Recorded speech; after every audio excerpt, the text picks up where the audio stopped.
right. Good afternoon. Had to check what time it was.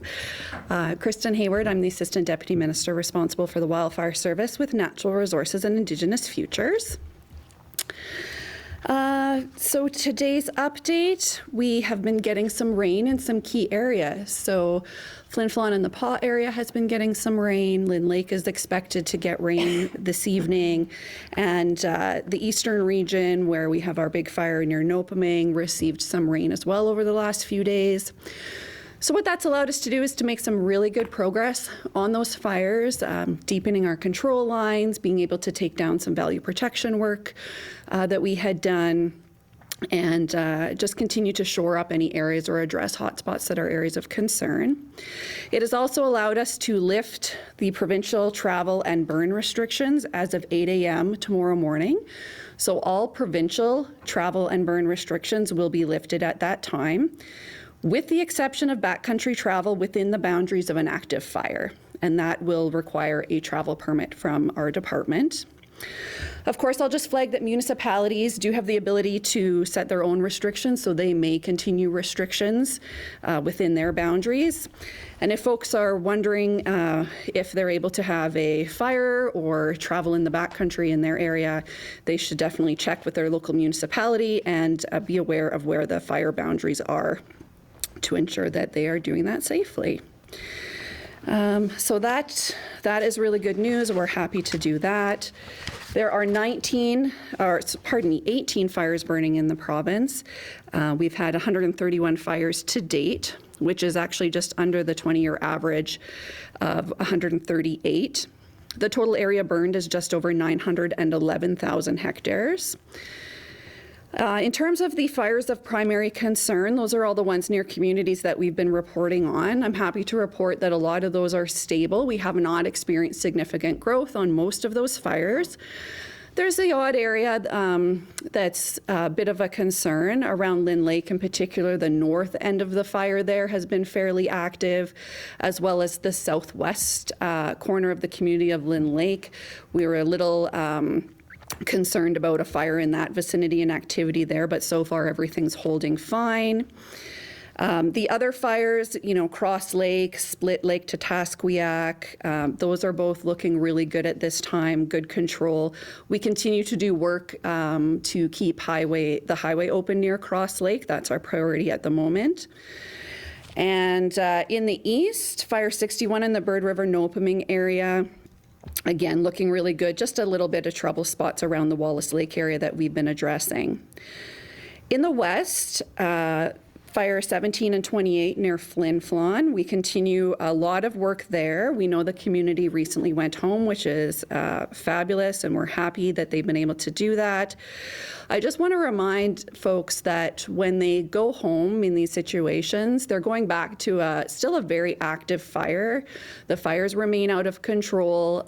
Even though we might have control directly adjacent to the community, there's a lot of area where fire can still burn. There can be smoke impacts. There's a lot of aircraft and other traffic in the area.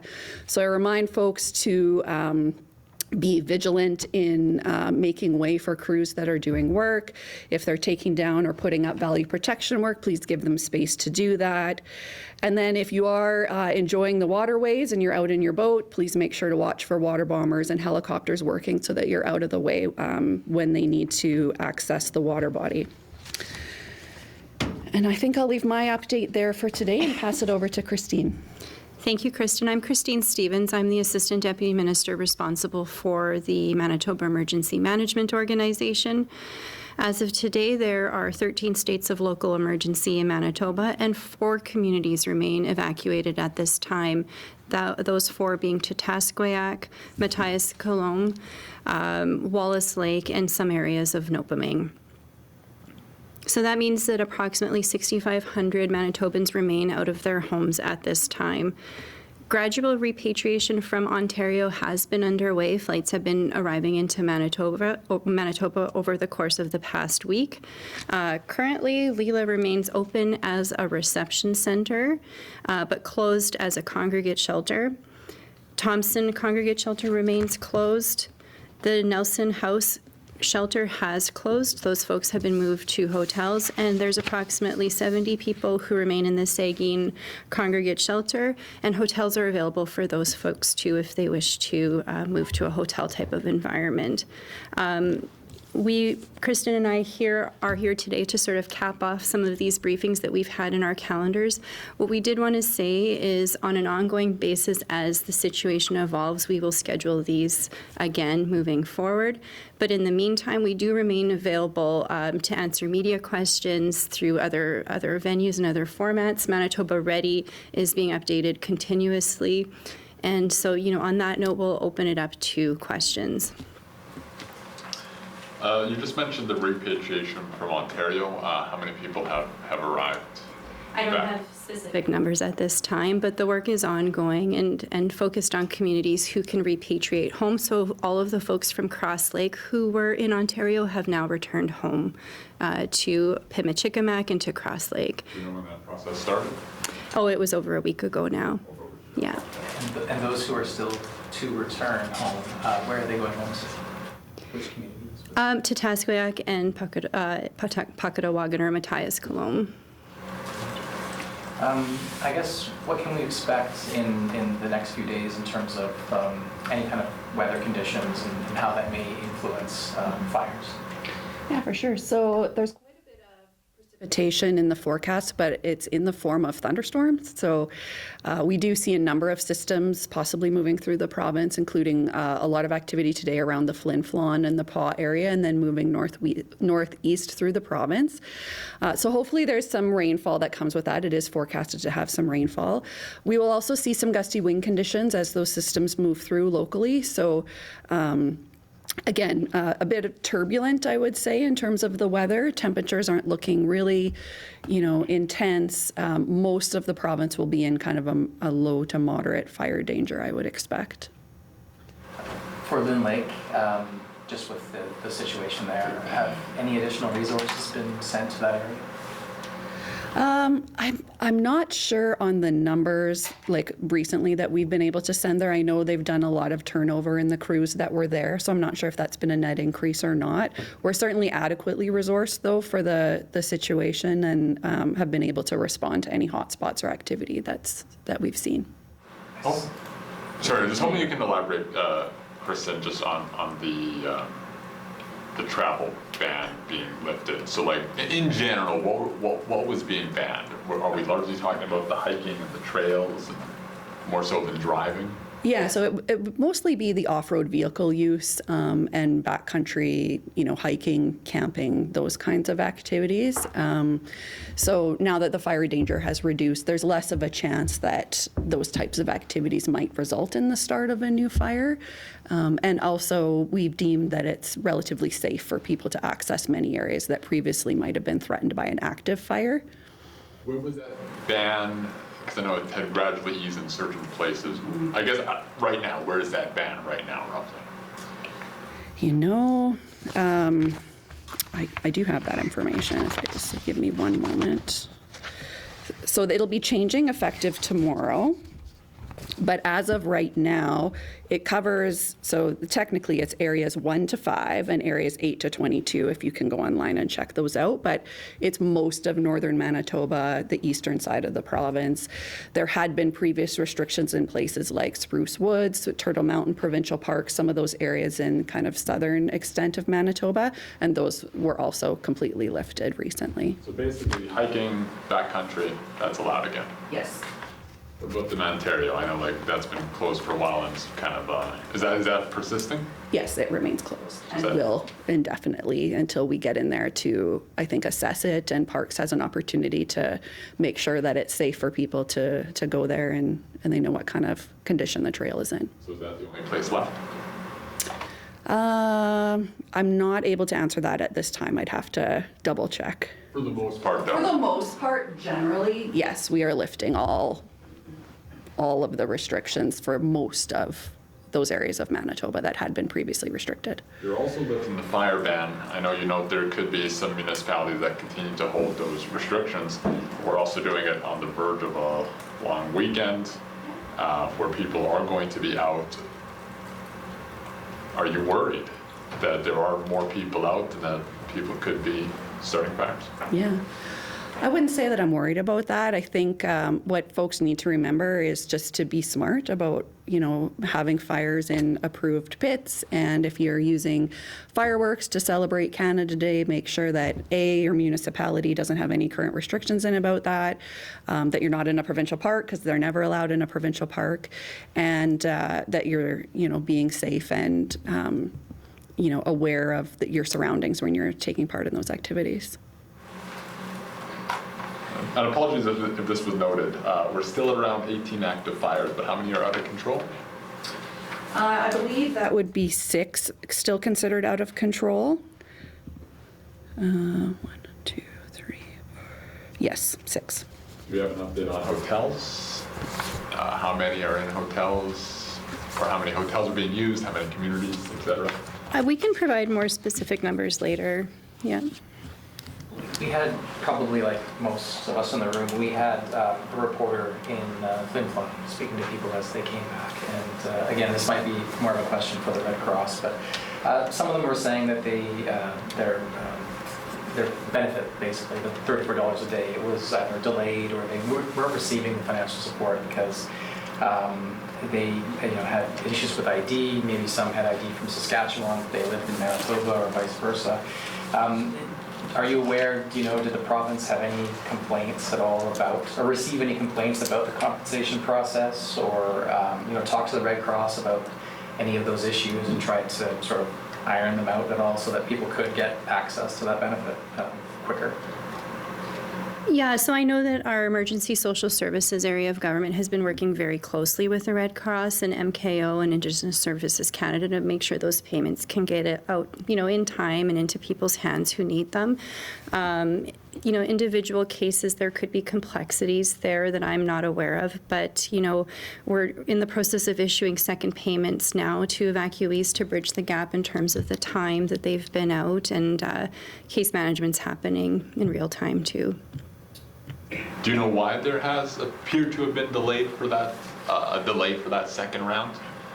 I don't know that I would characterize it as a delay. It's just in terms of the timeline that people are out and when payments are issued, right? Will there be any support for those people who had damage in their homes after being out for several weeks?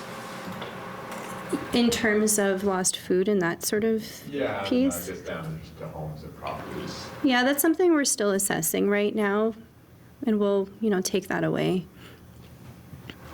I guess at some point, will there be a review of this wildfire season to see what worked well, maybe areas that could be improved? And I guess, will it also look at how agencies came together, different levels of government, the Red Cross and the coordination, and maybe, again, what worked well and where things could be improved?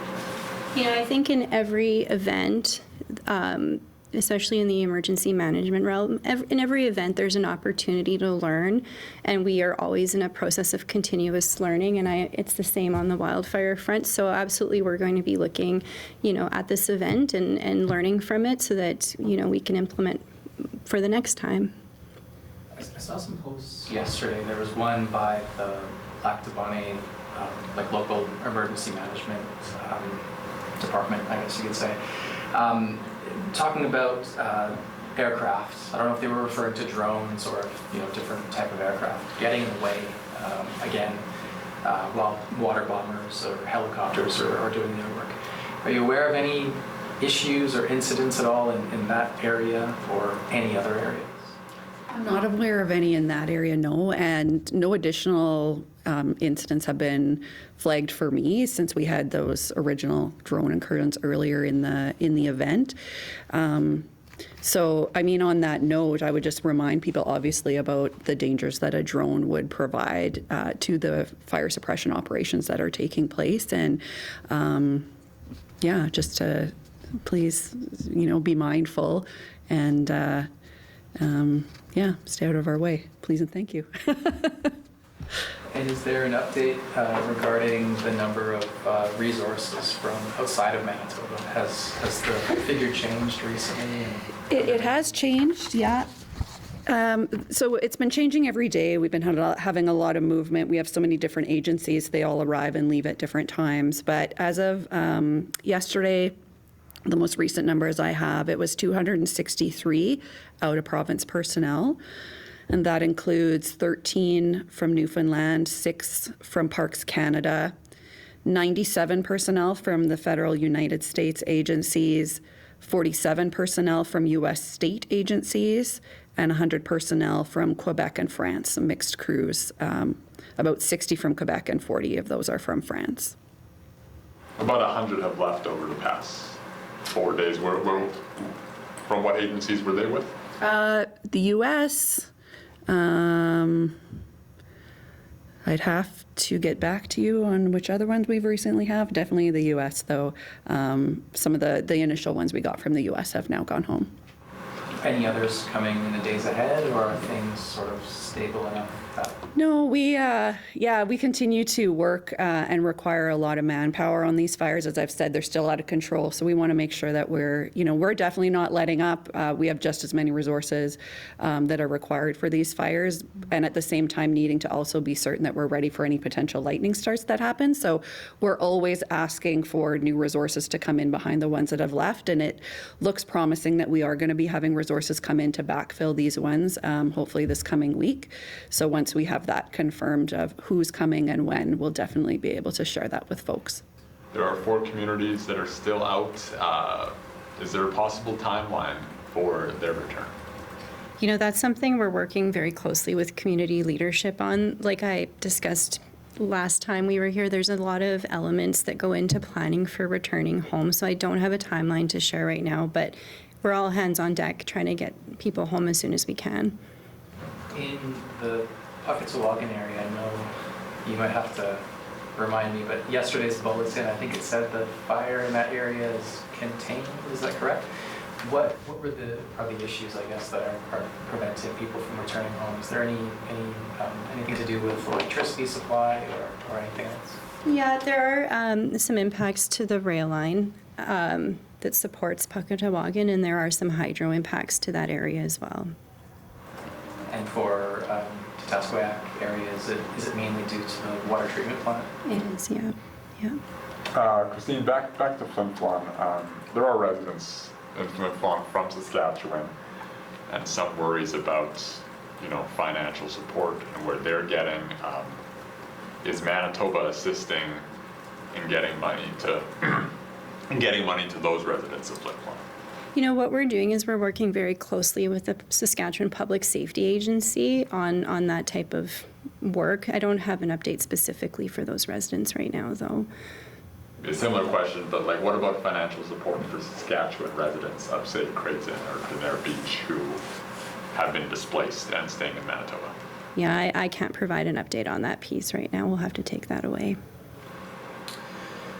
The Wildfire Service has been at this for quite some time. It's been over a month. I guess, just what's been sort of the overall impact on everyone, physically, emotionally, and I guess, how's everybody holding up, having been working on these fires for quite some time? Mm-hmm.